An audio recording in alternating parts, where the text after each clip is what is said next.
You're at the cutting edge of cardiovascular sciences. I'm your host, John Cook. I'm professor and chair of the Department of Cardiovascular Sciences here at Houston Methodist.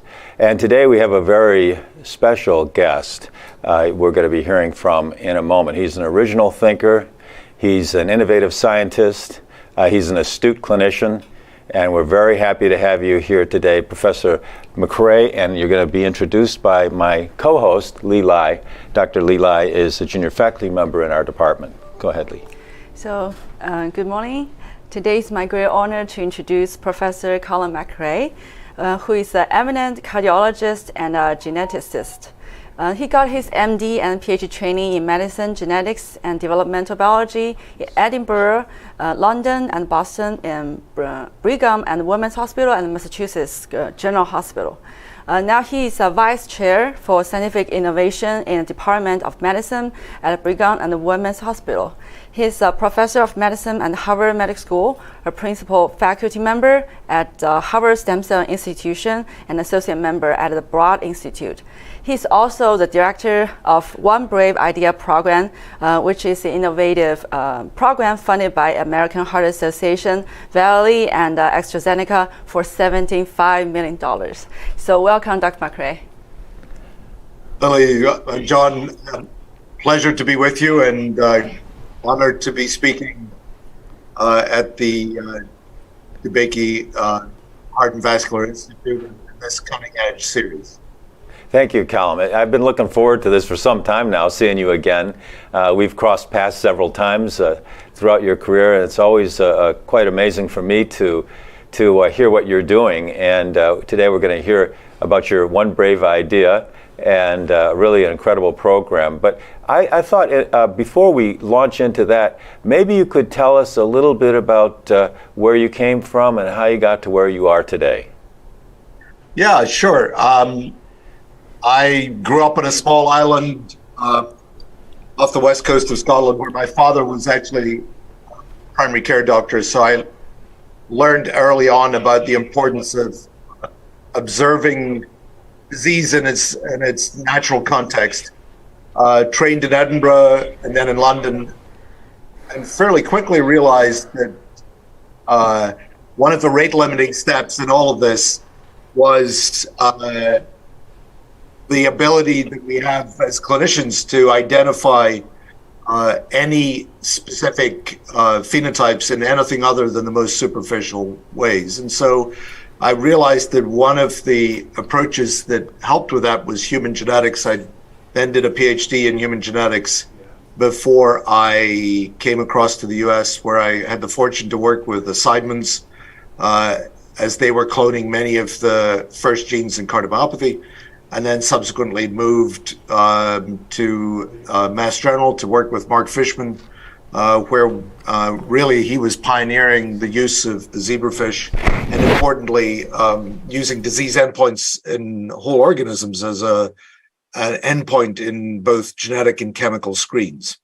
And so those two elements were really an important piece of my training and how I ended up really coming back to the Brigham with a set of tools that I wanted to then apply to try and take existing diseases and break them down into more precise mechanistic subsets so that we could begin to treat individuals on a mechanisms by mechanism basis. And that's really where I've spent the last 15 years working on that as a core goal, and was very fortunate to be able to get the One Brave Idea award. As I was saying earlier to John, I don't think any of my ideas are either singular enough or bold enough to merit the title, but I was fortunate to get the resources to be able to really start a very discrete approach to trying to understand disease at the bedside in ways that would then impact how we would identify new genetic targets, be able to drug those, and importantly, be able to bring them back to patients, ideally within the lifetime of a single investigator.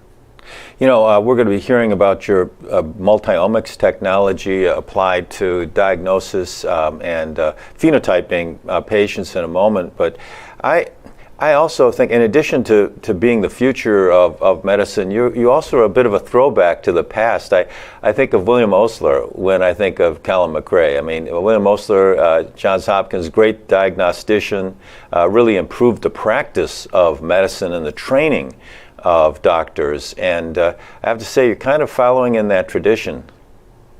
Well, it's very nice of you to say that, John. I think you and I hold Osler in similar regard.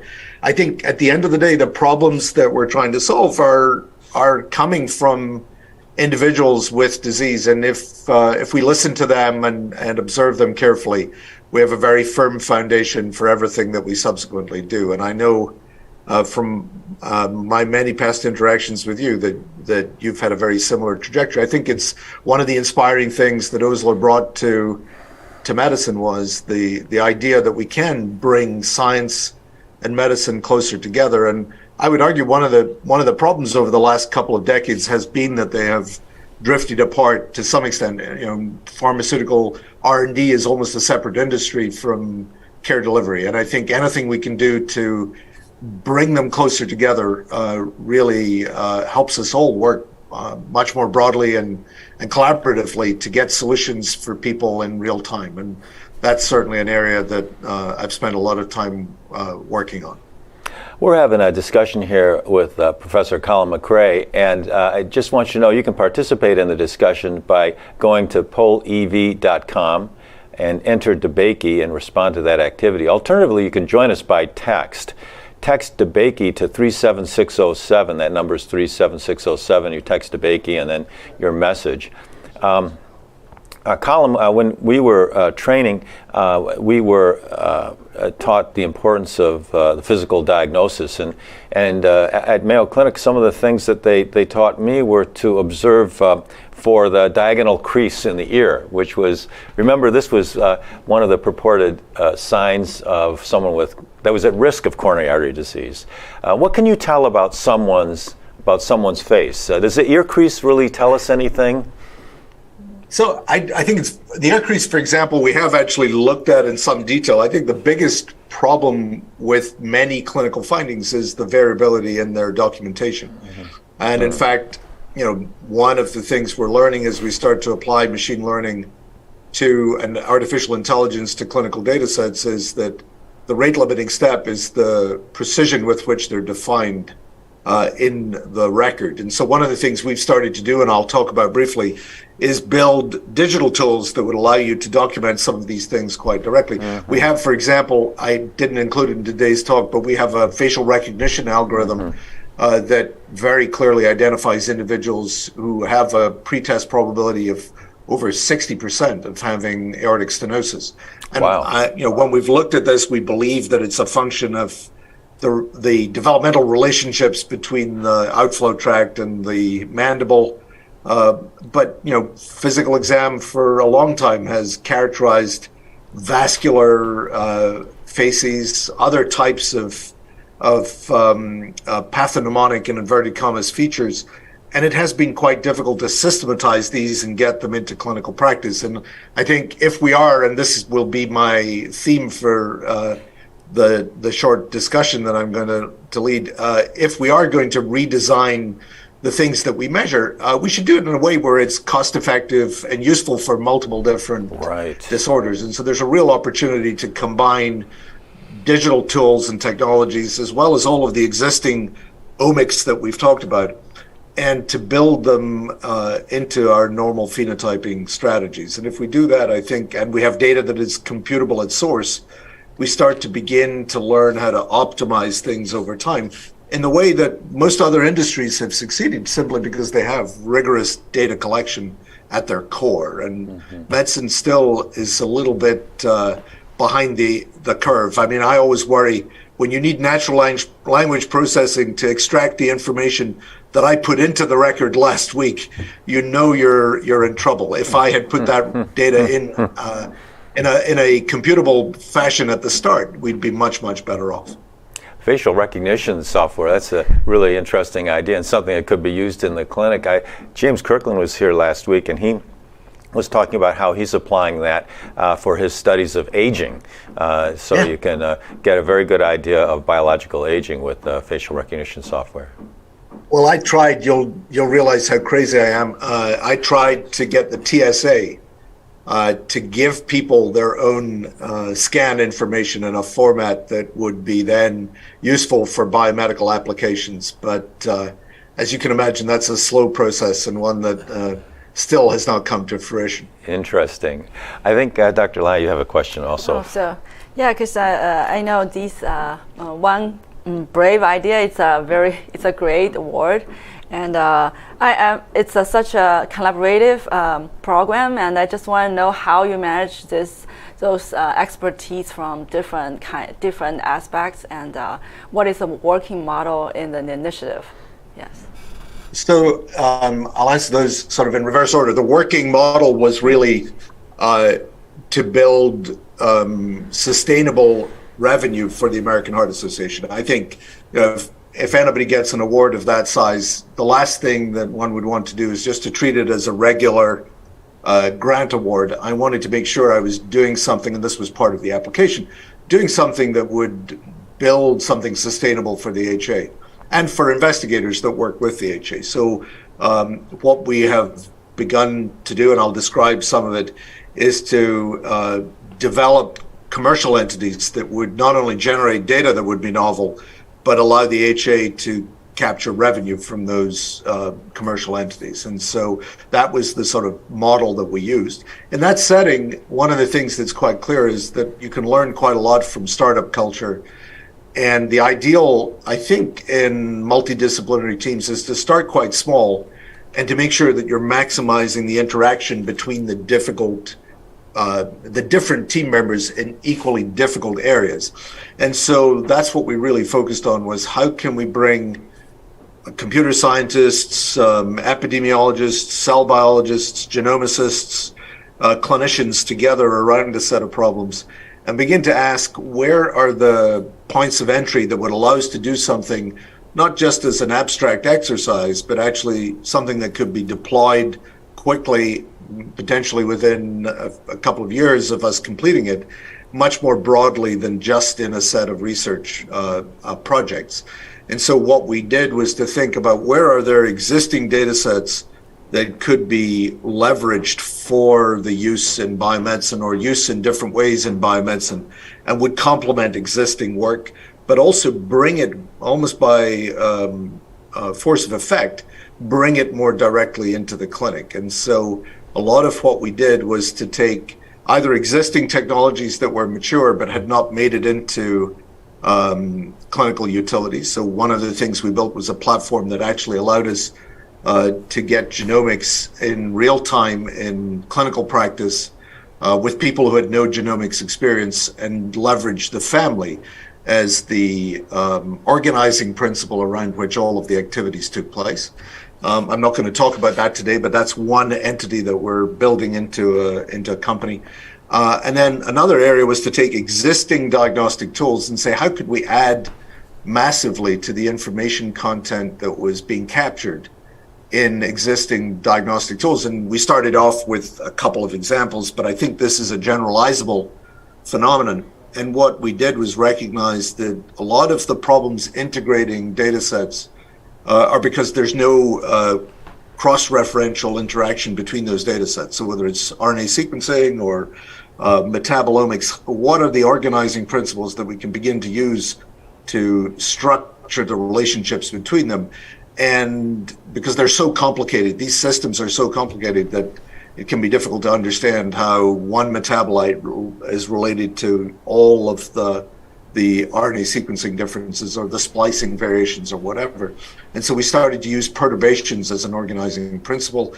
And we did that ex vivo, we've done it in vivo. And I think if you use existing technologies plus shared perturbations, I mean, this is essentially the principle behind the stress test and the oral glucose tolerance test. Mm-hmm. But if you scale those, you can begin to really change not only the information content, but the ability to digitize that content in real time over multiple time scales. And that's basically what I'm going to tell you about briefly today is how we used that with just even a complete blood count or a basic microscope to start to change dramatically the information content it's feasible to capture from an individual patient. And we did it deliberately with technologies that are already available in every lab in the world, so that we weren't imagining a 2-decade process of slowly moving machinery into different clinical venues. Mm-hmm. It's something that could technically be deployed, in a couple of weeks in most labs in the world. Fascinating. Well, let's hear a little bit more about that. I think you have some slides prepared for us, Callum, and why don't we launch into your presentation now on creating new disease phenotypes to enable acceleration of discovery and translation. Thank you, John. So the first thing I would like to do is obviously thank the folks who contributed to this. As Lily mentioned, this was a broad multidisciplinary effort, and we had really amazing collaboration from folks at Verily, Google's Life Sciences arm, AstraZeneca, and from the American Heart Association. I would be remiss if I didn't thank the core people on the left who did really a huge amount of the work. Rahul Deo, who's a pioneer in artificial intelligence and biomedicine. Stan Shaw, who was really an amazing communicator and orchestrated a lot of the early structure of the program. And then the individual group leaders who did a lot of the work, particularly Shinichi Goto, Maximilius, and Wandi Zhu. And we had a lot of help from others, including, importantly, from venture capitalists that we built into the early advisory part of the process. At the AHA, I will say that Bob Harrington, Steve Hauser, and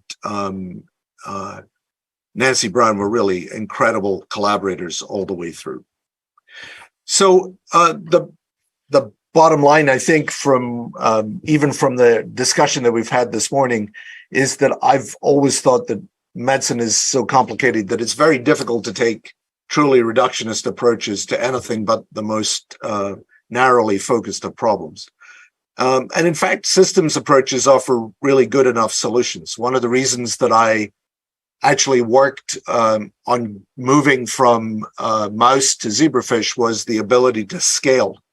And so what we've tried to do in a lot of our work is build approaches that allow us to look at every level of the problem, molecules through cells and organelles, all the way up to systems level population modeling even, and look at it in basal and perturbed states. So every genetic screen we do is essentially taking a mutagenesis approach. Every chemical screen we do is taking a small molecule approach. And we began to think about how could we start to do this in a way that it could be applied to patients and, importantly, to clinical phenotypes in patients, and try and build some generalizable rules that would allow us, with the ability of modern data science, to start to go from black box models into Mendelian genetics, into rigorous chemical screening, and then into clinical trials. Because what patients want us to do is to come up with solutions while they have the disease, not in generations, in future generations. So the learning cycle in medicine, I think, has been quite nicely depicted in many diagrams in the past. So I didn't spend too much time trying to reinvent those diagrams. But suffice it to say that clinical care gives us the problems that we have identified. We can then use a whole source of data sets and analyze these data to create insights that we can then test in translational work or in clinical trials, so that we build the evidence base and then add to the knowledge. In the classic sense, modern EHR biobanks have now become one of the places that we do a lot of this work, but often it's based on epidemiologic cohorts or clinical trials, and the cycle time for those is literally decades. So that much of what we're learning, for example, in genomics is based on epidemiology studies that started their collection 25, 30, or even 50 years ago in the case of the Framingham study. Clinical trials obviously have answered very specific questions.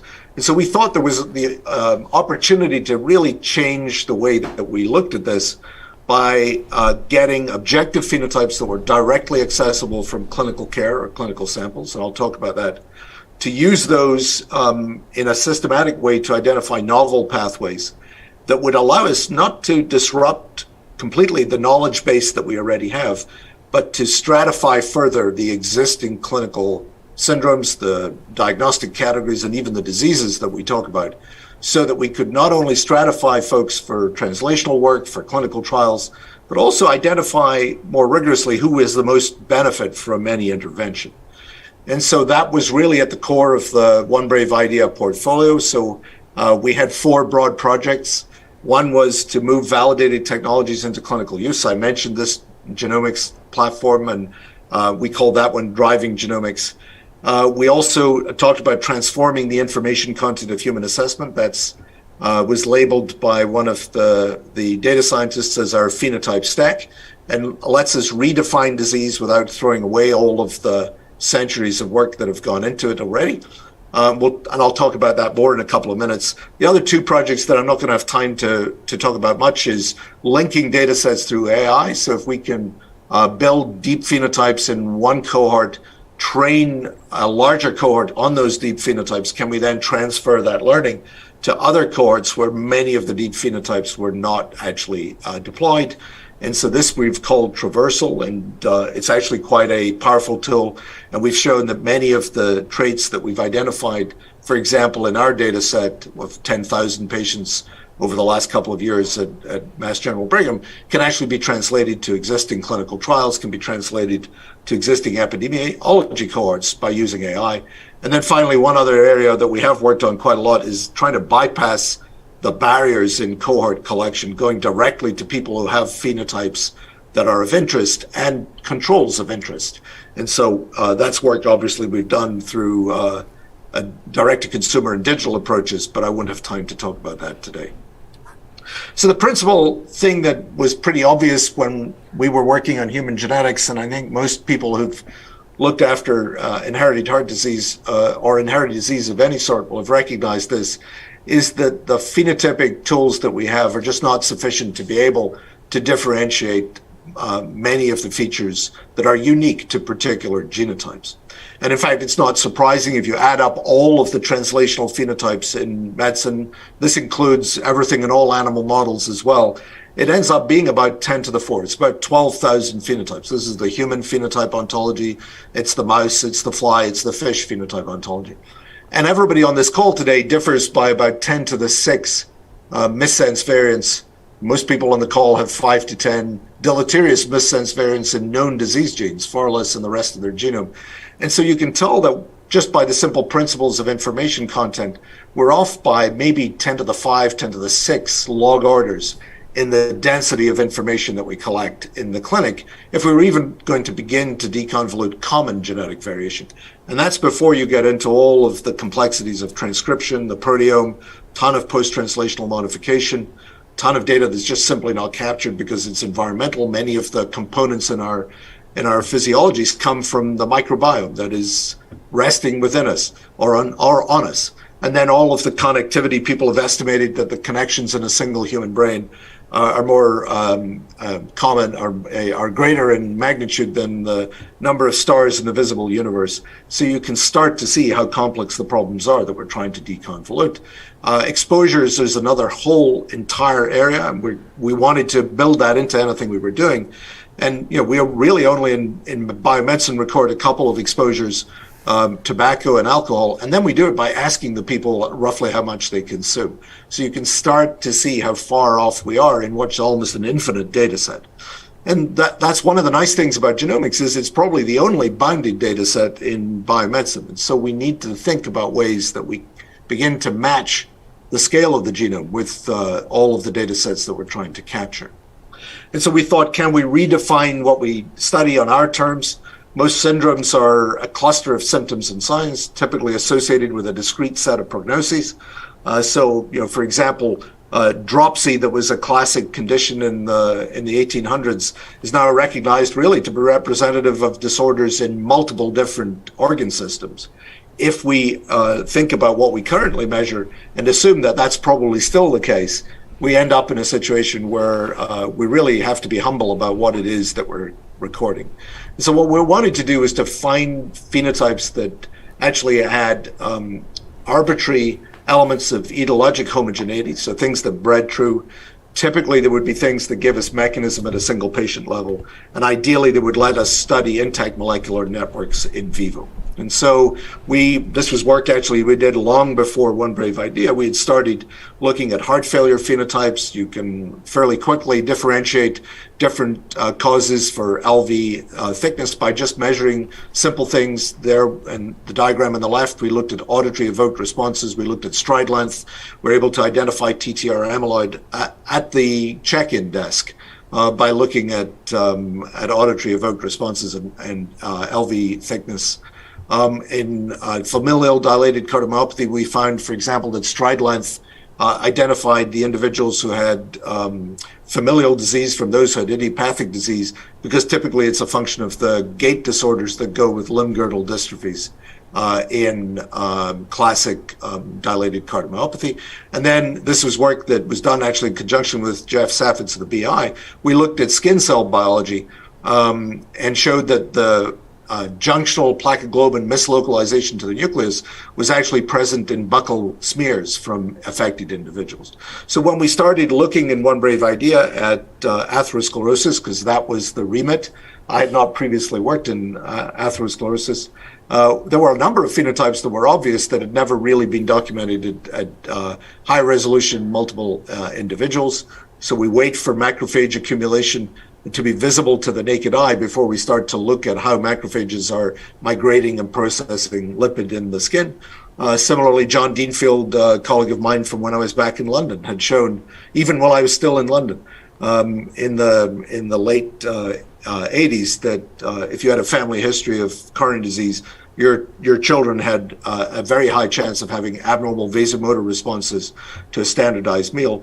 And then, John and others have studied for a long time the role of inflammation in vascular biology, and people had shown that your initial response to a statin in many of the statin trials was actually a better predictor of outcomes than any of the known baseline measurements. And so we have also begun to think about how we could do this in a variety of different studies. I'm also the PI in the Apple Heart Movement study, so we've begun to look at how you can do this in the real world. And this is really just to show you that a lot of the data that you can capture, even with very dense phenotyping, are still purely correlative. And what we need, and this is one of the advantages I think about the Apple study, is you have the ability at the wrist to trigger interventions or perturbations. Can we begin to think about ways that we can do this in human disease? And so this was the genesis of the phenotype stack. This diagram shows you the standard. No geneticist worth their salt will give a talk without a diagram like this, where you have the rare deleterious Mendelian variants on the far left at the upper end, where the effect sizes are 10 or 20x. Actually, in some instances, they're in the range of 1,000x. Or polygenic variants on the bottom right, which are present in the general population, but have much smaller effect sizes, typically in the 1.2, 1.3x range, maybe even less, and where you're unable to quickly get to causal mechanism. So what we thought we would do is focus on this area in the middle, where there are either rare variants of moderately large effect that just haven't been detected because large enough cohorts have not been studied, or there are very large effect size alleles that were not detectable because we didn't have the right assay, or because of the fact that they required some perturbation to be able to detect them. Actually, one of the best examples of this that has emerged in the last few years is Titin in heart failure. So really penetrant alleles of Titin actually are probably embryonic lethal. There are thousands of alleles of Titin in the genomic databases that look like they're associated with risk of heart failure, but there are only 3 or 4 Mendelian families. So it's clear, and it was clear until very recently, that you needed to have some perturbation. And elegant work from lots of folks has shown that either chemotherapeutics or alcohol can actually be important environmental contributors in the context of rare alleles or common alleles rather of Titin to developing heart failure. But if we were able to build assays that could detect this from the start, would we be able to uncover a whole slew of new large effect size genetics that just simply had been missed? Callum, I like this idea of your perturbation, the perturbation approach. And I think, and cardiologists were very familiar with one perturbation, and that is the stress test. You mentioned that. But what other perturbations are you thinking about that would bring out a phenotype of cardiovascular disease? Give us a few examples of that. So a few examples. So I'll show you an example where we took both drugs, existing drugs or small molecules, and we used them as perturbations in ex vivo studies in primary human cells, actually in routine complete blood counts. We've also done targeted chemical libraries. We've done a chemical screen in peripheral human samples to look for suppressors of phenotypes that we know are disease related in those individuals. We've done a controlled meal with optical coherence tomography in the retina. So those are the types of things that are possible. I think that's just really a elaboration on the oral glucose tolerance test. So those are all, I think, very rigorous perturbations. One of the things we recognized was you have to be a little bit careful. So even the stress test can be a little bit misleading because everybody's threshold is different. So that's why standard stress tests are not nearly as informative, for example, as a fully gated metabolic stress test where you're actually getting folks to the exact level, the anaerobic threshold. But you can imagine ways of using tools and technologies to make sure that you're reaching those types of goals. And that's really what we tried to do. And I'll give you a couple of very brief examples, and we can really go through them very quickly and then discuss, some of the pitfalls, some of the pros and cons of the approach. So we thought, and I think as you pointed out, John, we thought early on that there are a couple of ways of looking at this problem. One is to identify existing data sets where you can extract new information, and that's where we used a lot of machine learning. To study existing phenotypes and perturbations, I'm going to give you those examples. And then ultimately, if you understand the mechanics of doing this well enough, you can begin to design things that are suitable to address specific questions. And that's what we're going to hopefully end up on. One of the first things we did, and this is published, so I'll only literally click through it, is to look at the most commonly obtained sample, and even in hospitals, but in all clinical medicine, which is the complete blood count, and show that you can actually build predictors with machine learning. If you look at the details of the complete blood count, you can build predictors that are as good as any of the existing targeted biomarkers for outcomes across a whole host of human diseases. This work importantly allows you, if you have a frequently collected variable, to look at dynamic changes in status as a diagnostic jump point, and also allows you to build temporal trends to actionable clinical events. I think one of the biggest problems with a lot of what we do in medicine is we tend to predict lifetime risk, whereas what you'd really like to do is to predict risk in a fixed time period. And that's one of the things we've tried to do in the models that we built. So we're actually able to identify folks that you need to intervene on in the next 5 to 6 months, the next year, so that you can prevent an outcome, rather than just saying, well, you are at lifetime risk and we're going to have to try and modify that.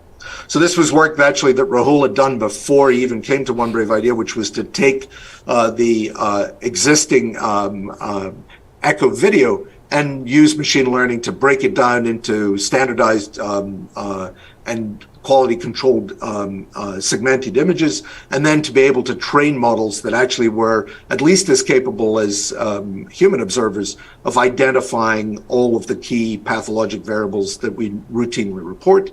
But importantly, we also built models that allowed us to detect hypertrophic cardiomyopathy or amyloid before the standard echocardiogram would allow that to be detected. And one of the ways that we applied that was in heart failure. So we took an undifferentiated metabolic cohort. We looked at those individuals who had normal echoes. So they had to have had some reason to have an echo, potentially because of symptoms, but they had a reported normal echo. And then using machine learning, we were able to actually train a model to identify a principal component that actually was associated with the development of heart failure in the subsequent 12 months. And this identified a unique principal component. And this principal component was actually a genome-wide significance in only 400 individuals, and identified essentially a single locus in the genome, which is a ubiquitin ligase that actually is only present in heart all the way down to fly, and allowed us then to build modifier models for many of the known cardiomyopathy pathways. Just as an incidental effect, you also are able to identify novel signals for a whole host of other things that are much more transparent than this principal component, including echo AI-based LV mass, where we were able to show a distinctive locus at the IRX35 FTO locus in the genome. And this has been associated obviously with obesity, but shows that there are actually independent mechanisms of obesity, of LVH, in the context of genetically determined obesity. What we wanted to be able to do is also to really, that's a very simple example of taking existing data. We wanted to add chemical or other perturbations to baseline phenotypes. As John said, we took this AI-based primary cell profiling. This is actually from Sysmex machine. It's used in 95% of the labs worldwide to do a complete blood count. It's essentially a small flow cytometer. And we were able to show that if you add small molecules, you can generate completely new cellular phenotypes. They're really just morphologic changes or cytological profile changes that can be detected by this commonly available cell counter. And this allowed us to develop a whole host of multidimensional biologies. We can then take those biologies and just ask ourselves, are any of them associated with large effect size common alleles? And if so, what diseases are these associated with? So this is one very obvious example that was published in Science Translational Medicine last year, where we just took a series of small molecules. These are actually activators or inhibitors of single channels, applied them to peripheral blood, used machine learning to differentiate between red cells and white cells and platelets, and found that actually in an initial screen that a population of about 25% of diabetics had a very extreme response to this YOTA1, which is an activator of the mechanosensor piezo1, quite specific. And we were able to show that consistently in multiple independent populations that this was associated not only with diabetes, but also actually with thrombosis. And you can see here in the bottom left, you can see the average individual with diabetes has virtually no response in this calcium intensity, but there's a subgroup of about 25% of diabetics who, particularly in leukocytes and in platelets, had a dramatically exaggerated response in their calcium handling with respect to piezo1. We actually were able to show that in population studies that this was associated with risk of thrombosis, and we did quite a lot of the mechanistic work, which I won't discuss in detail because it's published, showed that piezo1 activation leads to actually, interestingly, not only calcium release from neutrophils, but there's actually a red cell effect that contributes quite considerably to the risk of thrombosis. This ATP actually release from red cells binds to platelets. There's a secondary calcium influx in platelets, and that's what leads to the triggering of thrombosis. This was present, as I said, not only in diabetics, but actually also in individuals who were on anticoagulation and had a negative hypercoagulability panel.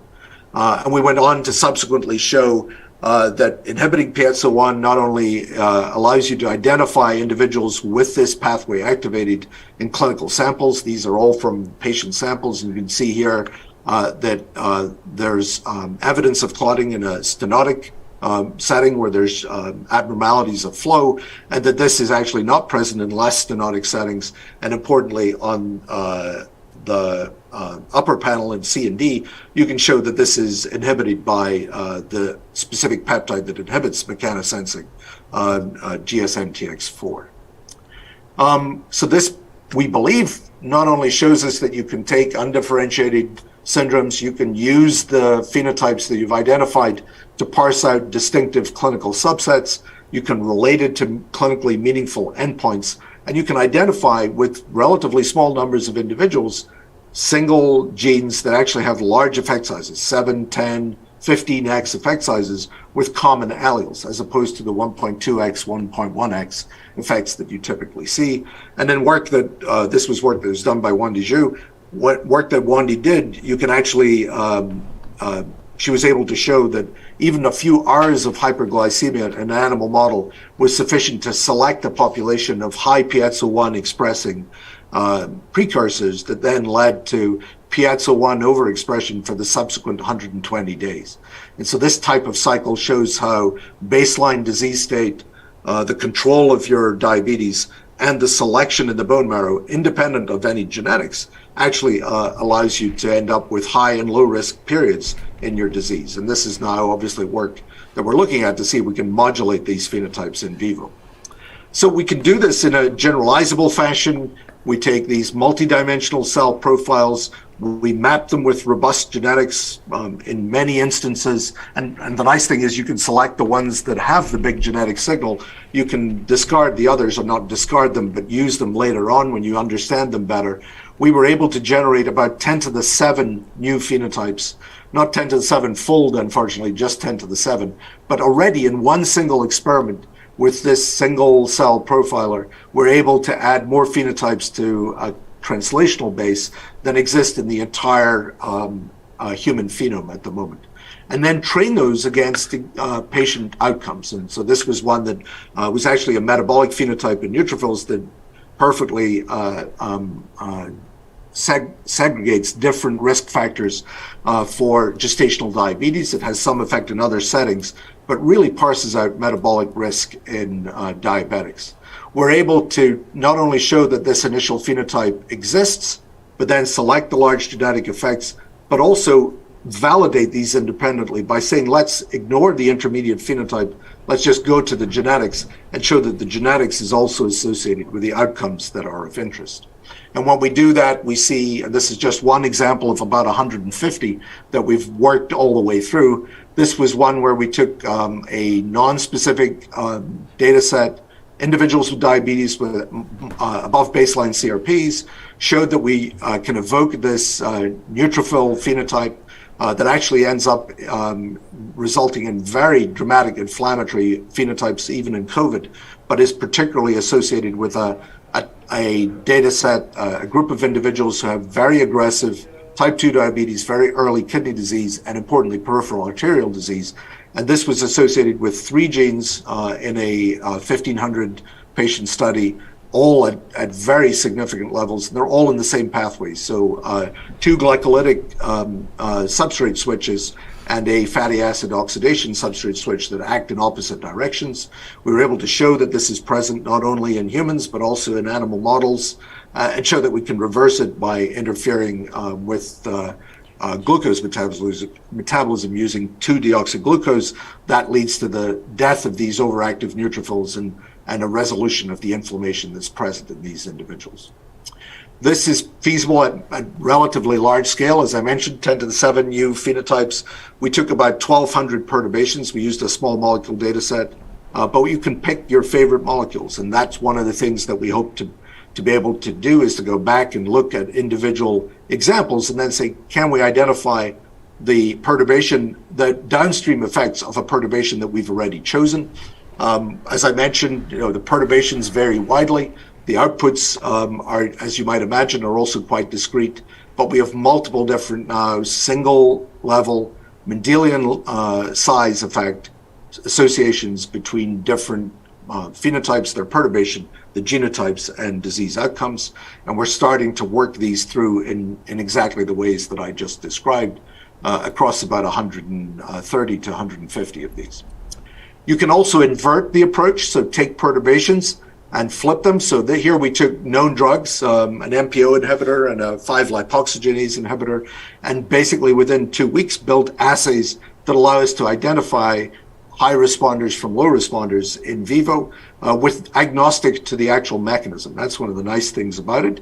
And so then you can begin to understand how is it that a MPO inhibitor affects neutrophil subsets or platelet degranulation in such specific ways. So it gives you very clear opportunity to then gate the development of a drug or its use in the clinic based on individual clinical responses. And in fact, what we've done is go one step further, is to take to scale this even higher using flow cytometry, which is less widely available, but now allows us to do very large screens with up to 1,500 compounds in a single clinical sample. And so that's allowing us to begin to not only look for phenotypes that we can detect using flow cytometry, but also look for small molecules that suppress those phenotypes in actual patients. And the goal is to begin to match chemical responses to diseases, and then ideally therapeutic responses to those disease-related phenotypes. And the goal is to, and I think we've definitely proven each of the steps, but we haven't scaled it at the right level, that we can build a progressive refinement of common disease by looking for latent phenotypes. This allows us then to gate all of our subsequent work on the original human assay. So all the work that Wandy did on Piezo-1 was always tested in real patients on the same day. It lets us identify clinical subpopulations. It lets us identify cohorts based on disease mechanisms or intermediate phenotypes, and then ideally would allow us to change the efficiency of clinical trials.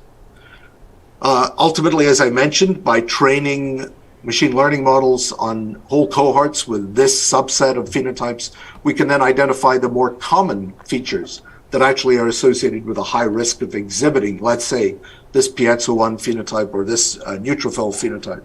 And for example, for Piezo-1, you might imagine that it's pretty easy to identify based just on your hemoglobin A1C. And to some extent it is, although you need to correct for the recency of that hemoglobin A1C.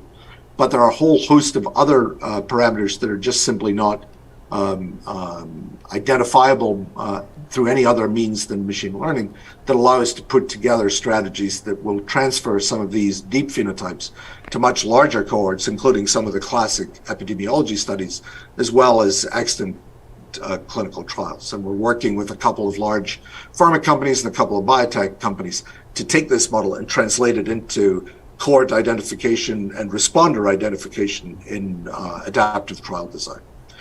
So the generalizable outcomes from this, and I think this will be my last slide or my second last slide, are we can reframe disease definitions. And again, part of the reason I'm presenting it like this is I think everybody should be trying to do this all the time. As John alluded to, it's not exactly a new concept in particularly in cardiology, but it's something that if we just add conditioning variables or metadata, we begin to improve the resolution of all of our data.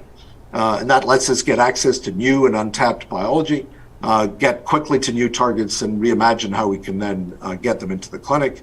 Our plan is to open source these data through the AHA for academic use so that we can create a sort of DMZ for collaboration with with pharma as well. Our goal is to let people do this at scale.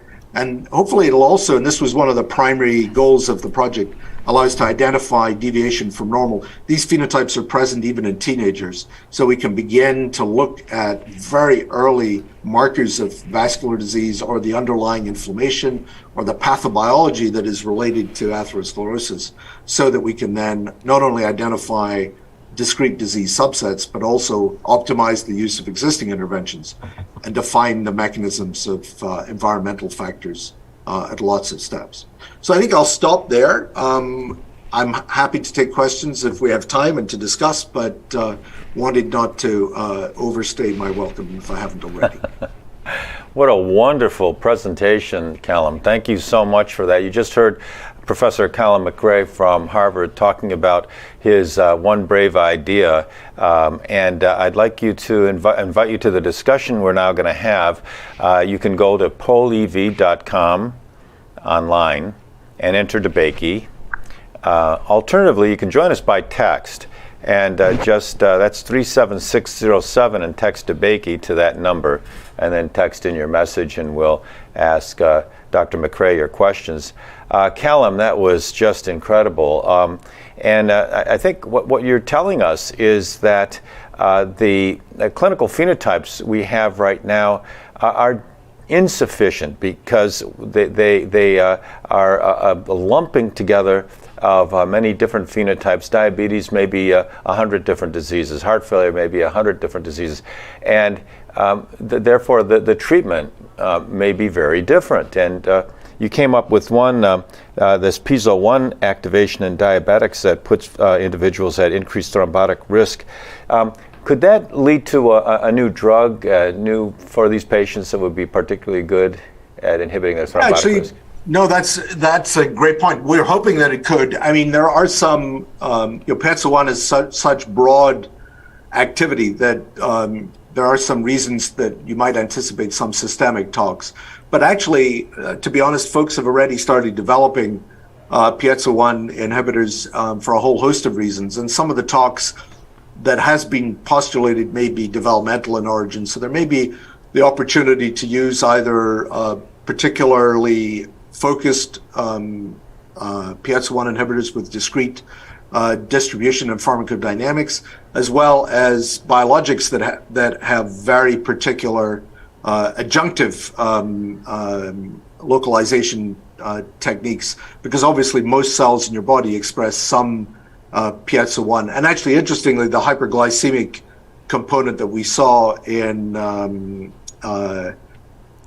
circulating cells is also present in other cells, including the myocardium and in neurons, so may be responsible for some of the physiology that comes with poorly controlled diabetes. And so we're exploring that actually in the short term, because it's conceivable that some of the cardiomyopathies in diabetes may respond acutely to a combination of both metabolic intervention and piezo-1 intervention. So we're looking actively at that in both fish and mouse models. You know, your presentation, it occurred to me during your presentation that with all of these diverse phenotypes that you're establishing, I mean, it's spectacular work. I'm not sure if the pharmaceutical world is ready for this, and cardiovascular pharmaceutical world, because we've, as cardiologists, we've been doing trials with, 1,000, 10,000 patients with at risk for having coronary artery disease, that have hypercholesterolemia, et cetera. And basing our treatment on those very large multi-center trials, and then designing the drugs for a very large population. And what you're saying is that there may be many subsets of patients at risk for cardiovascular disease for different reasons other than hypercholesterolemia or diabetes or the standard risk factors. Precisely. And, there's lots of work in the literature that suggests that as many as 30% of individuals who have acute coronary syndromes have no antecedent risk factors. It depends how you define them. But there's certainly other pathways that are involved. And to be honest, even the hypercholesterolemia component of atherosclerosis is clearly, Sek Kathrason's work has shown that there are discrete effects over and above the actual lipid levels that are a function of the genetics and the LDL receptor. So I'm certain that there'll be non-lipid mediated components to athero, and that was obviously one of the original goals of One Brave Idea, was to go in new directions.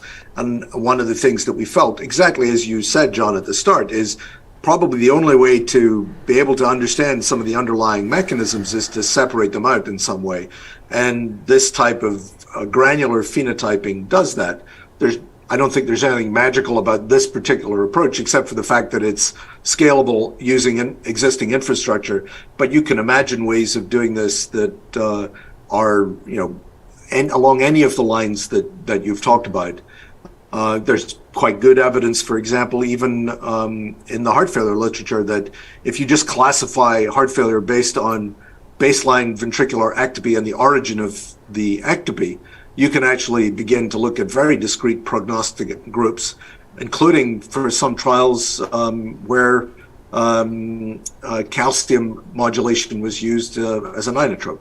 And so there's lots of reasons why we might be able to parse existing disease syndromes into more refined subsets and leverage that going forward. And I would hope that that's something that we should all be doing. I think we all are trying to do it to some extent. We just wanted to try and build a platform that would systematize it. I think you're 100% right that the pharma industry may not be quite ready for it. One of the reasons we thought it was worth starting our own company. But the interesting thing is, we've looked at, one of the amazing things about genome-wide association studies was it identified genetics in places where we didn't even think genetics existed. One of the most amazing things about this is that it gives you effect sizes that are pseudo-Mendelian or Mendelian. So the simple presence or absence of the variant is sufficient and necessary to cause the phenotype. And when you get to that level, you can clone it using the traditional tools of vertebrate genetics. You can get at mechanism within 6 or 8 weeks. And then you can begin to think about early identification of completely novel targets. You have models that you can build very quickly, which is very difficult with multigenic or polygenic risk. And then you can begin to do suppressor screens, not only in the animal models, but actually in cells from patients. So you could gate the entire discovery process with human data from start to finish. And that, I think, is going to be a powerful motivator for pharma. Perhaps, and you alluded to this, John, very astutely, the biggest motivator will be smaller trial sizes. If you have a subset that is, has a large effect in a particular pathway, but is identifiable upfront, you may be able to change some of the cardiology trial designs from a traditional, multi-tens of thousands population type approach, where you're looking at overall effect across the population, to a really much smaller, almost rare disease type adaptive trial design. And that's how we've set things up, is can you build trials that would be positive or negative with only a few hundred individuals, changing the cost and the efficiency of drug development. Right. And as you know, 1 in 11 trials is positive at the moment. If you could change that to 2 in 11, you've transformed pharmaceutical industry. That's a very good point. And the other point I'd like to raise is that there are some novel platforms also that could lend themselves to personalized medicine and even hospital-based medicine. I'm thinking right now of RNA therapeutics. We have our own RNA therapeutics program here where we can develop our own constructs and synthesize them and make them clinical grade, encapsulate those. I think that approach of personalized RNA therapeutics, which we're going to be applying to our cancer vaccines here in the hospital, that kind of approach can also be applied to cardiology and a lot of other disorders in a way that changes the way we develop and deliver drugs so that it can accommodate these many phenotypes that you're developing. Could not agree more. I think that's a perfect example of how these types of platforms converge around individual patients. I love it. Let's talk about that another time, you and I. I'd love to talk to you a little bit about that. I think Dr. Lee Lai has a final question for you, Colin. So I guess it's not a question. It's just, do you have some suggestions for the junior researchers who just start to make their career in the biomedical science field?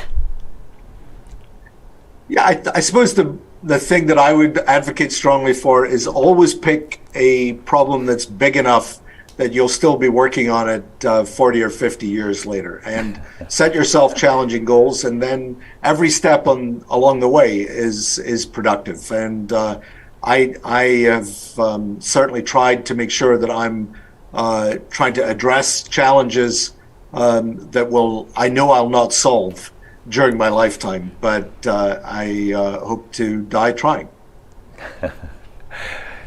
Professor McRae, thank you so much. Colin, that was a spectacular talk and a wonderful discussion, and I think I certainly enjoyed it, and our viewers did as well. Thank you for joining us, and I look forward to hearing more about your one brave idea. I'm sure there's more to come. John, thank you very much. Lily, thank you very much. An honor and a pleasure to participate. Thank you. Bye now. Bye-bye. Cheers.